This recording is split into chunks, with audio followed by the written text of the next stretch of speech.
시편 135편 1절 2절에서 시인은 계속 반복적으로 여호와를 찬송하라라고 했습니다. 하나님을 찬송하는 것, 이 찬송은 하나님을 높이는 것입니다. 하나님을 자랑하는 것입니다. 칭찬하다라는 뜻이 있는데 우리가 하나님을 칭찬한다, 이것은 좀 어색한 표현이 아닙니까? 그래서 적용을 하자면은 하나님의 행하신 일, 하나님의 그 모든 것들, 특별히 여기서 나와 있는 표현을 빌리자면은 하나님의 이름, 여호와의 이름을 자랑하고 높이고 하나님께 영광 돌리는 것입니다. 여호와는 지존자, 절대자, 이런 의미가 있죠. 유일하신 하나님, 그리고 하나님은 어떠한 일을 이루시는 하나님, 언약을 맺으시고 그 언약을 신실하게 이루시는 하나님, 그 하나님을 높이 올려드리라, 찬송함으로 영광 올려드리라, 이러한 것이 여호와를 찬송하라입니다. 1절 2절에서 하나님을 찬송해야 할 자들이 누구라고 했습니까? 여호와의 모든 종들아라고 했는데, 여호와의 모든 종들이 2절에서는 여호와의 성전 뜰에 서 있는 너희여라고 했습니다. 그러니까 하나님 앞에 찬양하고 예배하기 위하여 모인 모든 하나님의 백성들, 오늘날로 치면은 우리 성도들이 여호와 하나님의 종이요 마땅히 찬송하고 찬양해야 할 자들입니다. 오늘 본문은 왜 그러면은 하나님을, 여호와를 찬송해야 하는가를 말하고 있습니다. 왜 여호와를 찬송하라라고 하고 있습니까? 먼저 첫 번째는 여호와는 선하시기 때문입니다. 3절에 보면은 여호와를 찬송하라, 여호와는 선하시며라고 했습니다. 이 선하다라는 표현은 우리가 시편을 통해서 계속해서 살펴보았죠. 이 토보라고 번역되어 있는 이 단어는 많은 뜻이 있습니다. 이 선하다라는 뜻, 아름답다라는 뜻도 있고, 이 선하다라고 번역되어 있는 토보는 좋다라는 뜻이 있습니다. 그리고 정의롭다, 의롭다, 자비, 긍휼, 이런 의미도 있습니다. 여러 의미 중에서 135편 문맥을 따라서 보면은 8절 이후에 보면은 애굽에서 처음 난 자를 사람부터 짐승까지 치셨도다라고 하면서 10절에도 보면은 그가 많은 나라를 치시고 강한 왕들을 죽이셨나니, 11절에도 보면은 아모리인의 왕 시온과 바산 왕 옥과 가나안의 모든 국왕이로다라고 했습니다. 그러니까 이 표현들은 하나님의 공의로우심, 정의로우심을 이야기를 하고 있습니다. 이스라엘의 대적자, 하나님의 대적자들은 하나님께서 철저하게 의로우심으로 심판하시고, 그리고 12절에 보면은 그들의 땅을 기업으로 주시되 자기 백성 이스라엘에게 기업으로 주셨도다라고 하고 있고, 14절에도 보면은 그의 종들로 말미암아 위로를 받으시리로다라고 하고 있습니다. 그러니까 하나님께서 하나님의 백성들은 자비로움으로 긍휼로 함께하여 주시고 하나님께서 영광 받으신다라는 것입니다. 이것이 바로 하나님의 선하심입니다. 이러한 선하신 하나님, 그 하나님으로 인하여서 찬송함이 마땅하다라는 것입니다. 이것은 오늘날 우리 성도들에게도 적용되지 않습니까? 하나님의 자비하심, 긍휼하심으로 말미암아 우리가 죽는 것을 볼 수 없어서 하나님께서 자신이 사람의 몸을 입고 이 세상에 오시고 십자가의 구속 사역을 이루시고 우리를 구원하여 주시는 그 자비하심을, 긍휼을 보여주셨습니다. 하나님의 이 정의, 공의로우심은 주님께서 다시 오시는 그날에 온전히 이루어지게 되죠. 악인들, 사탄 마귀와 그의 추종자들, 하나님과 주의 말씀, 복음, 예수 그리스도를 대적하고 교회와 성도들을 대적하는 자, 그들은 마지막 날 최후의 심판을 당하게 되고, 의인, 하나님의 백성, 성도들은 하나님의 은혜로우심으로 영원한 안식으로 부활의 몸을 덧입고 들어가게 되는 것, 이러한 하나님의 정의, 공의, 이 선하심을 생각할 때에 찬송하지 아니할 수가 없는 것입니다. 두 번째로 이 시인은 왜 하나님을 찬송해야 한다라고 말하고 있습니까?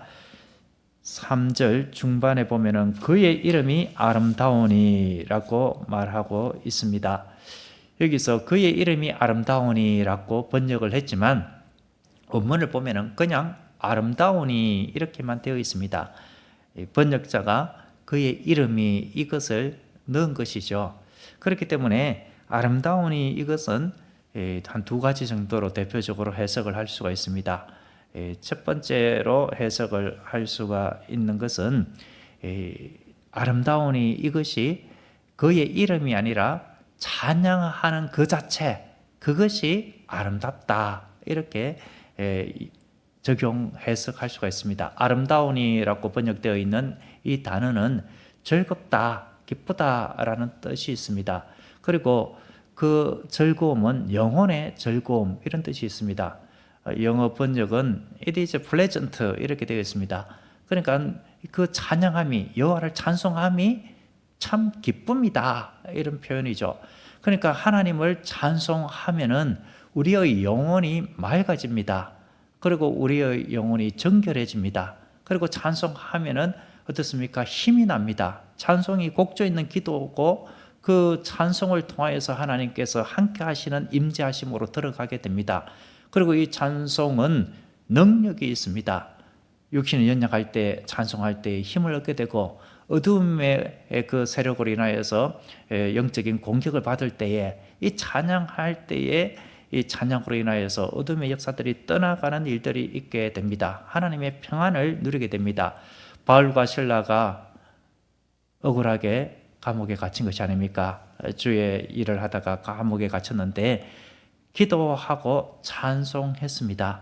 그래야 할 때에 그 상황은 변하지 않았지만 그 찬양 가운데 하나님께서 역사하심으로 인하여서 옥문이 열리고 간수와 그의 가족들이 구원을 받게 되었습니다. 이 찬양이 그렇게 옥문까지 열고 그리고 이 찬양으로 인하여서 하나님의 능력이 나타나고 그로 인하여서 간수와 그의 가족이 구원 얻는 그러한 일이 있게 된 것이죠.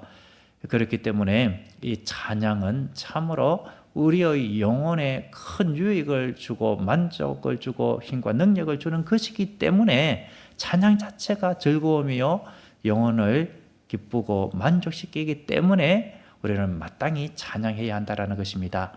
찬양할 만한 외적인 상황이어서 감사하고 기쁨이 넘쳐서 막 여러 가지 것들이 충족되고 공급되어서가 아니라 그렇지 아니할지라도 하나님의 선하심, 여호와 하나님의 이름, 여호와 하나님의 이름 그 속에는 하나님의 성품, 하나님의 사역 행하신 일, 이 모든 것들이 다 포함되어 있죠. 그 자체로 찬양하고 즐거움을 주는 유익이 있으므로 찬양해야 한다라는 것입니다. 오스트리아의 정신과 의사 빅터 프랭클이라는 분은 아우슈비츠 수용소를 경험을 했습니다. 그리고 그 이후에 이런 고백을 했습니다. 인간에게서 모든 것을 빼앗을 수 있어도 마지막 하나 어떤 태도로 현실을 받아들일 것인지는 빼앗을 수 없다. 감옥에 가둘 수는 있지만 그의 마음과 영혼의 상태까지 가두고 어떻게 할 수가 없다는 겁니다. 그러니까 그 감옥 속에서도 찬양을 선택할 수가 있고 기쁨을 선택할 수가 있는 것입니다. 이 찬양은 환경을 부정하는 것이 아니라 그 환경 속에서 찬양할 조건을 찾아서 하나님을 향한 태도를 믿음으로 고백하는 것입니다.